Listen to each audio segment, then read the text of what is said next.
nagpapulong ang representante ng Union of Local Authorities of the Philippines sa pamamagitan po ni Vice Governor Albano. At ang pagpupulong po ay naganap kasama si Secretary Anyo at si PNP Chief Oscar Albayalde. Nagpahayag po ng alarm at kabahala ang ulap sa mga napapatay na mga lokal na opisyales, no? At ilan sa mga concerns na linabas ng ulap po sa ating DILG Secretary at sa Chief ng PNP ay kung paano yung mga mayor at iba pang local government officials ngayon sa Mindanao na pinagbabawalan na magkaroon ng armas, no, dahil martial law sa Mindanao, no. At problematic din yung pagpunta sa Mindanao ng ilang mga local officials, no, dahil lahat ng tao ay pinagbabawalan na magdala ng armas sa Mindanao dahil nga po sa martial law. Linabas din po nila yung concern nila tungkol po doon sa vetting process dyan sa mga narco-lists at kung ano yung proseso para maalis yung ilang mga personalidad na wala naman pong basihan na mapasaloob doon sa mga narco-list na yan, no? Nangako naman po si Secretary Anyo at si Chief PNP na pag-aaralan yung mga concerns na ibinigay ng ulap sa kanila at magpapatuloy po ang dialogo sa panig po ng DILG, ng PNP at ng ating mga local officials. Update lang, doon po sa Halili, nakumpirma na po na ating kapulisan na ang slug na nakuha sa labi po ni Mayor Halili is a 5.56, which indicates that the weapon used was an Armalite and not a sniper rifle, as people have earlier reported. At doon naman po sa General Tino, mayroon pong aspeto na negosyo, mayroong aspeto na politika ang tinitignan na ating kapulisan. Now, sa ating command conference kahapon po, ang sabi po ng Pangulo ay bukas pa rin naman po ang pinto sa pag-uusap para sa kapayapaan sa panig ng gobyerno at ng CPP-NPA. Basta po masunod yung kondisyon ng ating presidente na ang usapin ay sa Pilipinas, na walang collection ng revolutionary tax, na habang nakikipag-usap, mananatili sa isang lugar o mag-i-encamp yung mga miyembro ng CPP-NPA kung saan gobyerno naman ang magbibigay sa kanilang mga pangangailangan, no? So kung papayag po dito ang CPP-NPA, pwede po magpatuloy ang usapin. Samantala, ang alternatibo na pwedeng ipatupad ng gobyerno ay yung localized peace talks. Ang sabi lang ng ating presidente, wag silang magbibigay pagdating dun sa any aspect of governance, wag sila papasok sa kasunduan on any aspect of governance, and that the local government unit should await the guidelines to be approved by the Cabinet Cluster on Security. And there will be a meeting of this Cabinet Cluster on July 12 to finalize the guidelines for localized peace talks, no? So yun po ang nangyari kahapon. Pagdating po dun sa misencounter, ang talagang sabi ng presidente, hindi talaga maiiwasan yung malungkot na pangyayaring yan. Kahit ano pang gawin nating koordinasyon, ang katutunayan dyan, yung mga NPA, kapag meron sila napapatay, kinukuha yung mga suot ng ating mga kasundaluhan at kapulisan at ginagamit sa engkwentro sa gobyerno. At ang nakakalungkot din, contrary to international humanitarian law, they no longer distinguish themselves actually because they also dress in the same fatigue uniform as our armed forces and our police, no? So pag ikaw ay nasa gubat at merong ang mga barilan sa mga taong nakapare-parehong mga suot, hindi mo na alam kung sino talaga yung binabaril. Although the President has said that the investigation should continue to avoid these kinds of misencounter, and preliminary finding of the BOI is that although there was coordination, it was held at such low levels, no, na dapat siguro sa susunod ang coordination should not be left to low-ranking officials, no, and should actually be conducted at the highest level.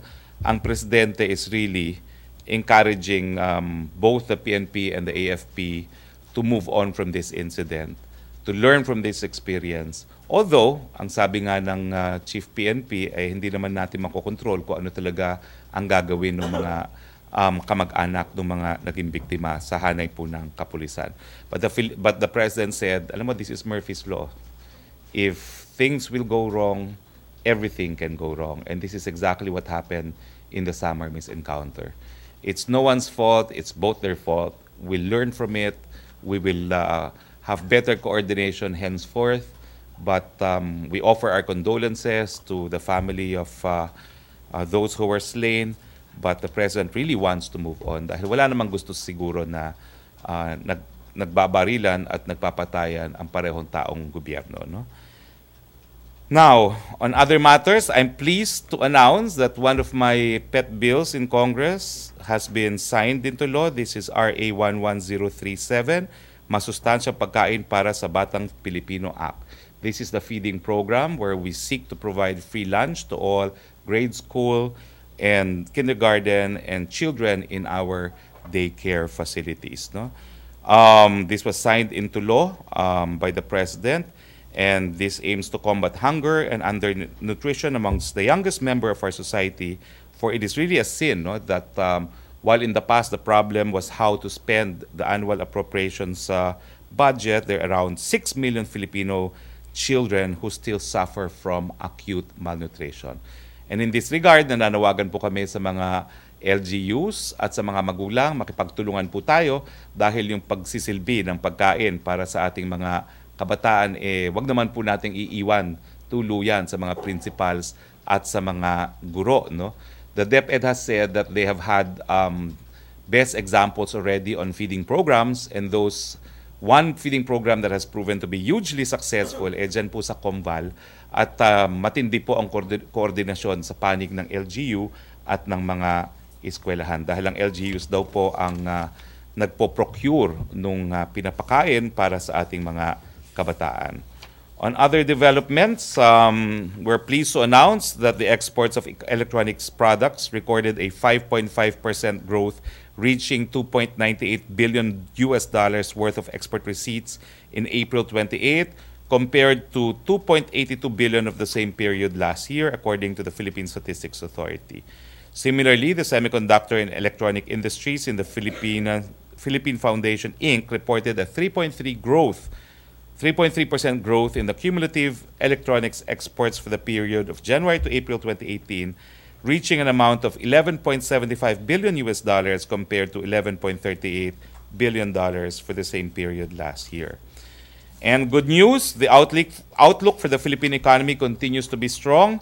According to Debt Watcher Standard & Poor Global Ratings, the country is well poised to achieve a growth rate of 6.5% over the next few years. S&P attributed this to the country's very favorable demographics, composed of effective and young Filipino workforce. The S&P also took note of the Duterte administration's Build, Build, Build program, along with its stable fiscal and monetary policies to boost the country's potential growth. S&P also considered the implementation of the train as a factor improving the country's public finances and balancing growth. And finally, magandang balita po sa magsasaka ng Iligan City, Isabela. Ngayong araw ay Ilagan City, Isabela. Ngayong araw ay pasisinayaan. Ano ba ito? Ngayong araw ay pasisinayaan ang pagbubukas ng Pasa Small Reservoir Irrigation Project sa Barangay Pasa, Iligan City. Ilagan City! Oh, mahirap talaga yung transition to English-Tagalog, no? Ang patubig na ito ay pinondohan ng tulong ng grant mula sa Korean International Cooperation Agency. According to the NIA, the project will help in achieving the government's program in food self-sufficiency through the provision of additional 766 hectares. This will increase the paddy rice by 8,629.20 metric tons annually, equivalent to 98.037 million.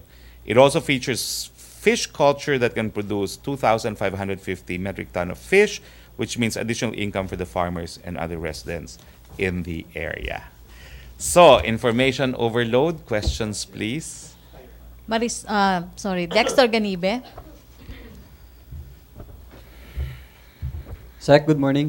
Good morning, Doon sa isang Dexter. pahayag nyo, binanggit na yung high-profile killings ay bahagi ng mga hakbang para maibaba ang tiwala ng taong bayan kay Pangulong Duterte. Tanong ko po, sino sa tingin ng palasyo ang nasa likod nitong mga high-profile killings Well, na let's just- gusto ibaba ang tiwala? Alam mo, ang tingin ko naman talaga dyan itong mga patayan nito, no? Nagsimula naman yan dati pa. Hindi po yan bago. Ulitin ko po, nung panahon ni PGMA, nagkaroon na ng deklarasyon si Philip Alston na talagang may paglabag sa karapatang mabuhay dahil kinakailangan bigyan nga ng remedyo yung mga biktima.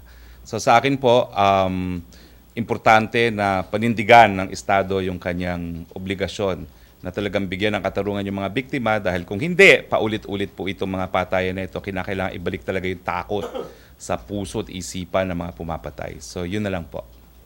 Kasi nung a day after na kasi na napatay si Tanawan City Mayor Halili, may mga lumabas na, may mga interview siya at binabanggit na galit sa kanya yung partidong nilisan niya dahil yung kanya pagsuporta kay Pangulong Duterte nung halalan 2016. Well, hayaan na po natin na mag-imbestiga. Politika po siyempre isang aspeto na tinitignan sa pagpatay dyan sa Mayor ng Tanawan at Mayor dyan sa General Tino. No? So hindi po natin maaalis yon sa investigasyon ng ating kapulisan. Pero isa lang po yan sa iba't iba pang aspeto na iniimbestigahan ng ating kapulisan. Sa tingin niyo po ba may kinalaman dito ang oposisyon? Well, napakahirap po mag-speculate. Gaya nga po kahapon o yung last press briefing natin, I refuse to speculate even on the gun use. It turns out it wasn't a sniper rifle, it was an Armalite. No? So I will not speculate po on a matter that is a subject of a live criminal investigation. Thank you, sir. Hamarisal Halili. Hi sir, good morning. Sir, aside dun sa ulap, yung League of Municipalities, nagre-request din sila ng dialogue with the President. Is Malacanang open to this request, sir? Subject to availability, of course, no? And in fact, that was also the request of ULAP because they have not even taken their oath before the president, apparently, no? But we said it's subject to availability. We will accommodate both. Pero ang LMP kasi, nagkaroon na ng pagkakataon na makasama ang presidente sa Manila Hotel, no? In their last convention, no? Pero kung ang topic is the killing of mayors, this was also addressed by ULAP kasi ULAP is the broader coalition and mayors is specifically for municipal mayors, no? Samantalang ULAP is composed of all local officials, no, elected officials. Subject for availability. But sir, I think pero open for... Yes, of course. possibilities. Yes, of course. Kaya nga po, nagkaroon na ng pangunang consultation sa panig ng ULAP at saka ni Secretary Anyo and Chief Albayalde, gaya ng sinabi ko kanina, no?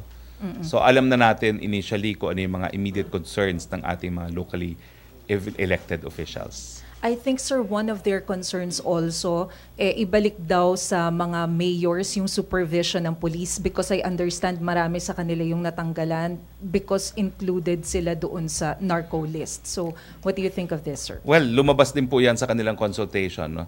In fact, ang gusto ng mga local officials ngayon magkaroon sila ng partisipasyon dun sa vetting para sa narco lists kasi sila naman alam din nila kung sino talaga yung mga involved sa kanilang mga lugar, no? At yan naman po ipag-aaralan. Ang alam natin ngayon ay nagkakaroon na ng central database, no? At PDEA will take the lead in the central database for narco lists or narco personalities, no? So patungo na po tayo sa direksyon na yon. Sir, last, ano po yung instruction ni Presidente patungkol po dito sa magkakasunod na killings ng mayors? Imbestigahan at hulihin ang mga pumapatay, no? Yan po ang malinaw na instruction ni Presidente. And to the credit of General Albayalde, mabilis pong gumalaw si General Albayalde sa lahat ng patayan, whether be it patayan ng pare, pagpatay sa media, or pagpatay sa mga mayor. Hands-on po siya. For a PNP chief, I'm surprised that he personally supervises the investigation of these killings. So when you talk to him about it, he knows the exact status of the investigations. Ina Andolong. On the narco list, sir, since nabanggit niyo po kanina that ULAP members expressed their concerns about the vetting process nga po, I'm wondering what the DILG Secretary and the PNP chief said about the list, these so-called narco lists. Did they stand by the veracity of these lists? They in fact did, and they said that there are improvements in the manner the PIDEA now maintains the list. No? Ang gusto lang mangyari ng ULAP, magkaroon sila ng partisipasyon dun sa vetting bago mailagay ang pangalan ng isang locally elected official, dahil sabi nila, may mga political reasons din why some would want some names to appear. No? And they also want a role kung merong pangalan na pinapaalis sa narco list. No? Wala namang commitment na naibigay, pero of course this is being considered by both the DILG and the PNP. So the officials stood by the veracity of those already in the list? Kasi sabi nyo, yung bago mailagay, yun yung gusto nilang mag-take part ngayon. At saka bago maalis, gusto rin nilang magkaroon ng partisipasyon. Okay. But you also mentioned that they also sought clarification on any process na maaring i-take if they want to be taken out of the list. So there is such a process. Meron ganong proseso. Well, po. they asked that they should be consulted on any process then that would lead to a name being cleared. So they want to be involved in the preparation of the list and in removing the name of anyone already found in the list. I guess they want to be consulted. So it's possible that they be taken out as long as they follow that process? Well, there is at least one instance, Governor Espino, who has been taken out of the list, no? And I think he's not the only one. Okay. Thank you, sir. Joseph Morong? So just as a follow-up, which brings us to the point, how did the government come up again with the narco list? Well, from what I understand, no, because this is something that I also asked them when I was in Congress, no, they have now moved towards a central database for all narco personalities.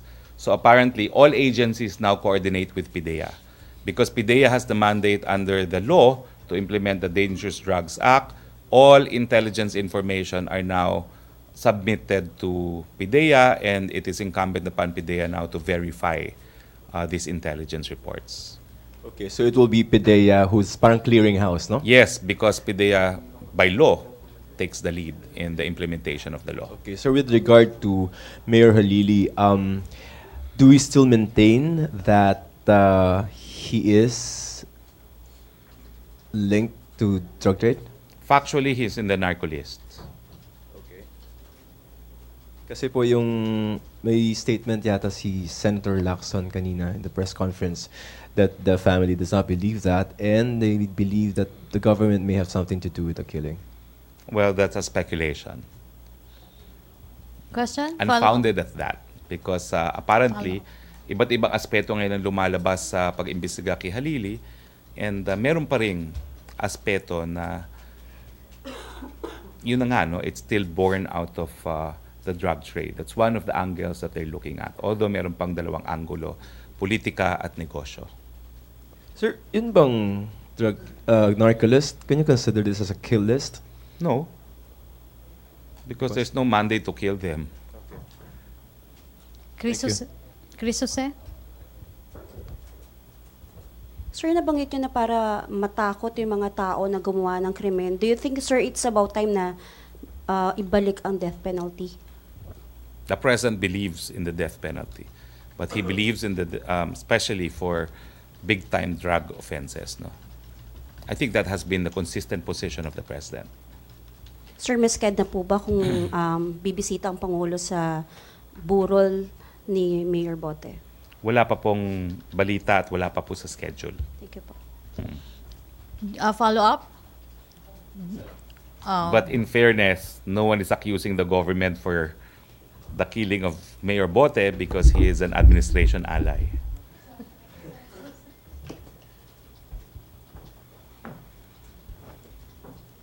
Hi sir, good morning.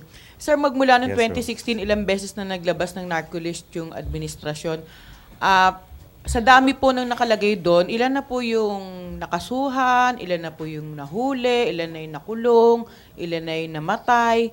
Kasi po puro narco list yung pinag-uusapan, pero parang wala naman pong ganun kabilis na aksyon yung gobyerno. Unlike po dun sa mga street users, street peddlers na mabilis po silang namamatay or naaaresto ng otoridad. Aalamin ko po yan kasi meron naman tayong facts and figures. No?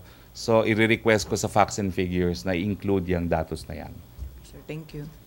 May follow-up? Julie, follow-up ba? Other issue? Joseph, okay. Just for the record, sir, what then is the purpose of the narco list? Of course, it's part of law enforcement. These are individuals whom law enforcement agencies must closely monitor. If there's sufficient evidence, they should be charged. If there's not sufficient evidence, then they should lead to case build-up. Okay? Other issue? RJ, Julie? To be followed by RJ.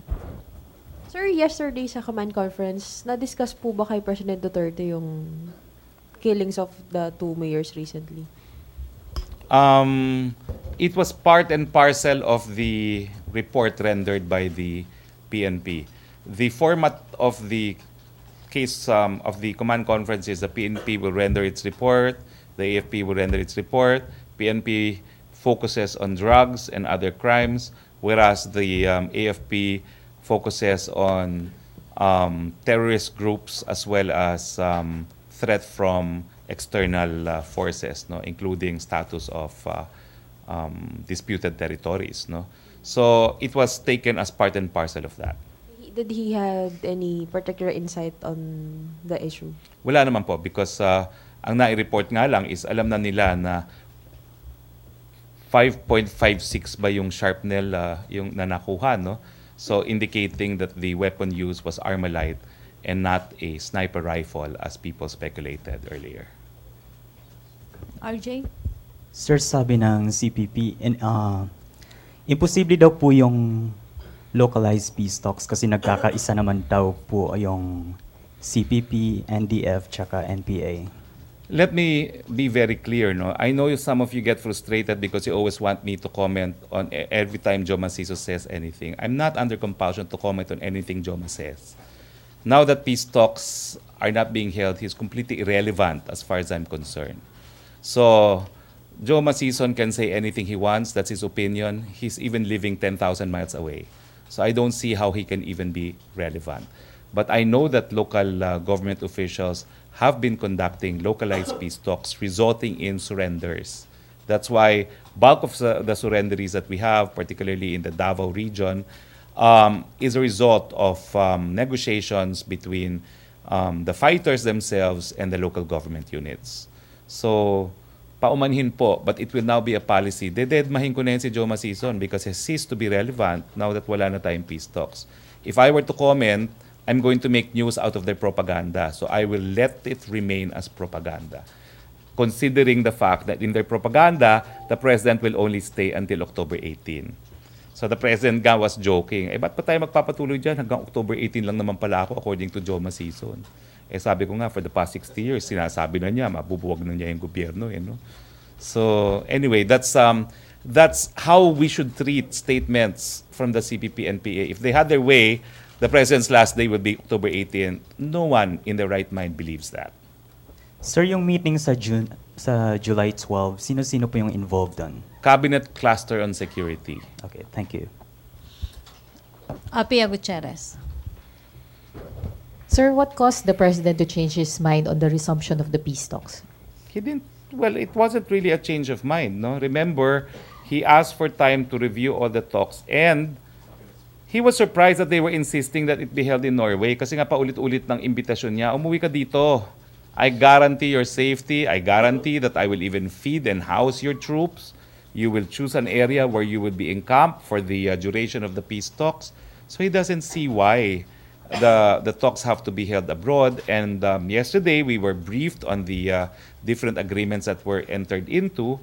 And he stuck by his decision. No? I'm open to peace talks, but it has to be conducted here and under the conditions that the president has imposed. Well, there's nothing wrong with saying that you should cease with the revolutionary taxes, collection of revolutionary taxes, because after all, that's why the government will provide for their daily needs. No? So bakit pa siya mangungulekta? No? Ang nangyayari tuloy, parang robbery in banda ang nangyayari dyan. No? They don't really have forces, pero they have small bands extracting money from businesses and industries. Otherwise, susunugin ng mga makinarya, aatakihin. No? So yan po ang mga pangyayari, no? So patuloy pa rin ang paghangad ng kapayapaan ng ating presidente, pero hindi naman po pwede na sila pa magdidikta kung paano tayo makakarating sa kapayapaan. Pero sir, based sa mga pronouncements ni Joma Sison, there's no way that the CPP-NPA will agree to conducting the peace talks here in the Philippines. May compromise po bang nakikita si President Duterte? Wala po. Tutuloy tayo sa localized peace talks. Matitignan po natin kung ang tao na palang 30 anyos na atang wala sa Pilipinas ay may influensya pa sa troops on the ground. Last na, sir, you mentioned, sir, yung threat ng October 18. How is the government taking this? We're laughing at it. But of course, the President says, oh, yun naman pala eh. Bakit gusto mo pa makipag-usap? Bubugin mo naman pala ako by October 18. So people, again, as a matter of policy, I will really not comment anymore on anything that Joma Sison says because let it remain in the propaganda page of the CPP-NPA. Sir, you're laughing because you don't see any capability of the Kayo communist naman, 60 anyos na nga yan, nabubugin nila yung gobyerno ng Pilipinas, no? Wala naman nangyayari sa kanila. Yung mga Maoist nga sa China, iniwan na sila, naging bilyonaryo na nga yung mga idolo nila sa China eh. Kaya nga aking payo sa kanila, gayahin nyo na lang yung mga Maoist na mga taga-China, no? Magbilyonaryo na kayo, magtrabaho na kayo, magnegosyo na kayo, nang yumaman kayo gaya ng mga kasama nyo sa China. They're the world's last Maoist, I think, together with the Maoist Party of Nepal. And that's not a reason to be proud of. Rose Novenario. Ay, sir, follow-up lang po. Sir, may statement na latest si Chairman Sison na hindi naman daw po, tinatanggi niya yung October ouster plan na sinasabi ng AFP. Allegedly, imbento lang daw ito ng AFP at parang niluluto daw po yung isang senaryo para magdeklara ng nationwide martial law yung administrasyon. Titingnan natin kung magdedeklara ng nationwide martial law. Paulit-ulit na nga sinabi ng Presidente, problematic talaga yung nationwide martial law. If he wanted to, he could have. And we all know that. So But he did categorical statement po, hindi magdedeklara ng Wala nationwide pong martial plano law? magdeklara ng nationwide martial law ang ating Presidente. Sinabi na po niya yan, problematic po yan. Thank you po. Ina. Sir, a quick one. Si Secretary Dureza mentioned that binanggit din daw po ni Pangulo that he wants Norway to continue facilitating the talk. So how will that happen if nandito sa kung dito po gusto rin ni Pangulo ang magiging peace talks? We're just saying that the Norwegians can help any which way they want. Any which way they want. So are they going to be still facilitator, the third party facilitator? Well, hindi ko po alam kung anong magiging partisipasyon nila. But sinabi ko din po yan nung una kong press briefing and I was very clear. All parties who have been involved can continue to help in whatever way they want to help. They're welcome to.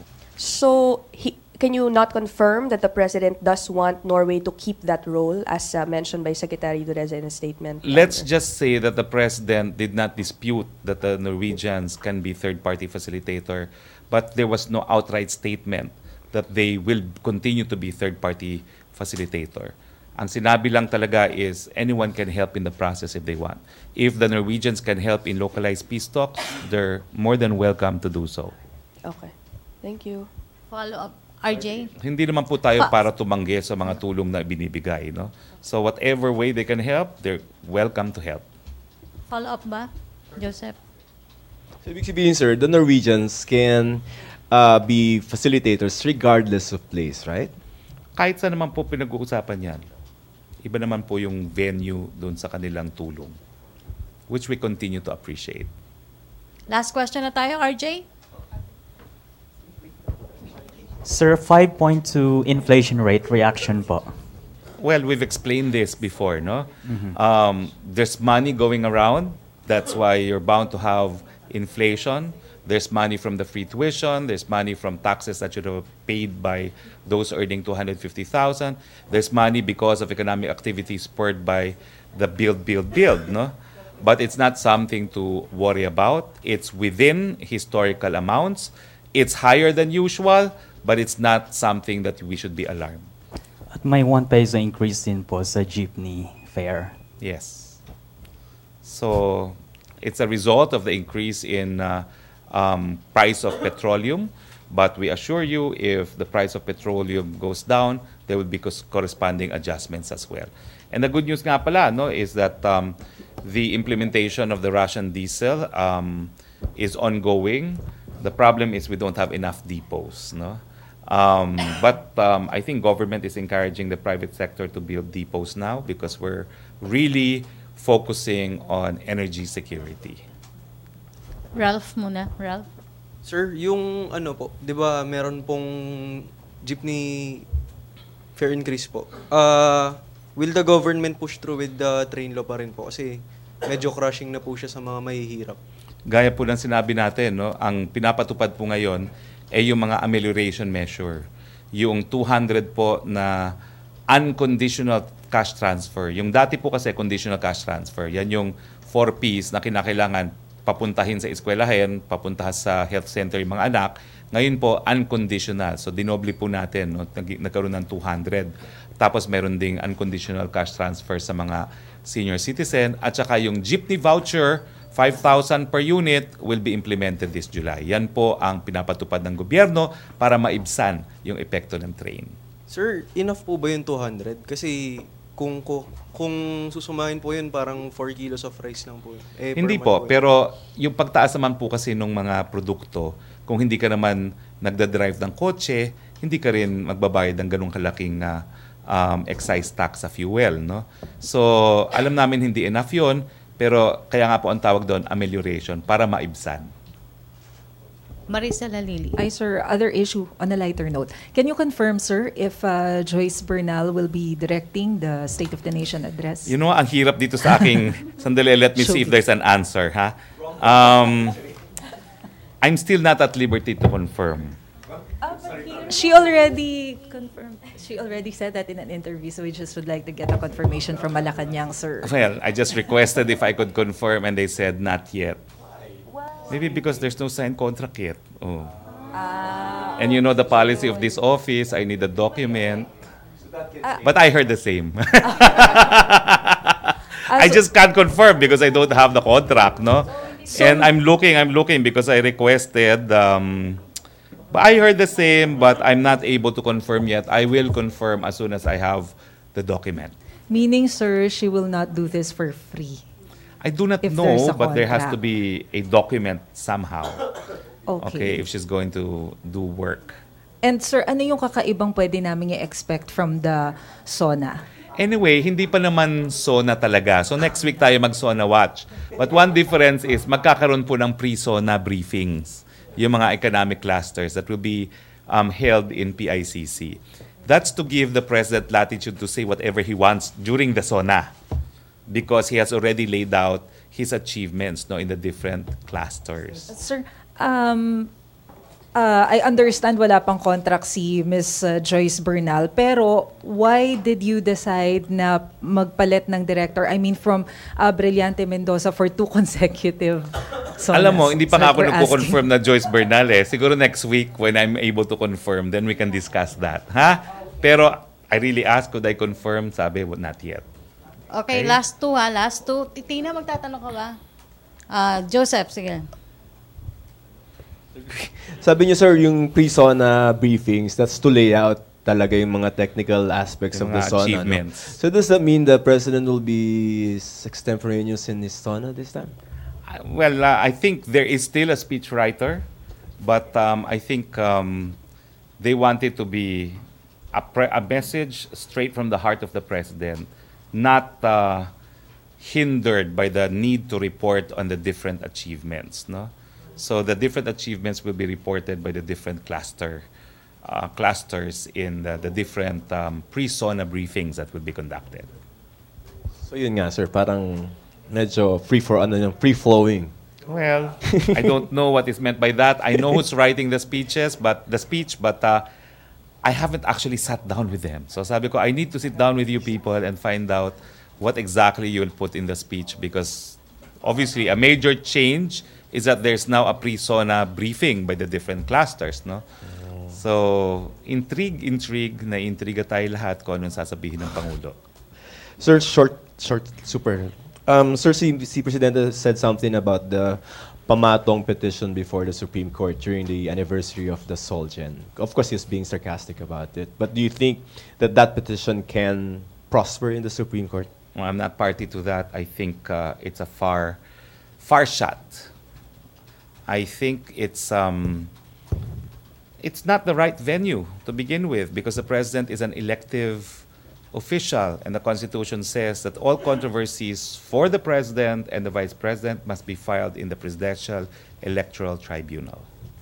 Sir, yung hugpong ba, si Presidente will transfer there or is it a regional party? I have no information, but right now, upon what they had filed in the COMELEC, it's a regional party. Okay. So last But question. the president has said, kasi yung hugpong yan, amin talaga yan. Yan yung local party niya sa Davao City, hugpong. Last question kay Eileen Taliping. Patanong daw kay Spoke, bakit nagtatrabaho pa ang mga suspended officials ng ERC? Kailan sila papalitan? Well, if there is no TRO against the second suspension, I think some of them are lawyers. They know that is usurpation of authority. No? If there is really a TRO, if there is really a suspension without a TRO from the Court of Appeals, at least they should know that there is a crime possibly being committed by them. Okay, thank you. Thank you, Presidential Spokesperson Harry Roque. Thank you, Malacanang Press Corps. Back to our main studio. See sa you radyo. on Monday.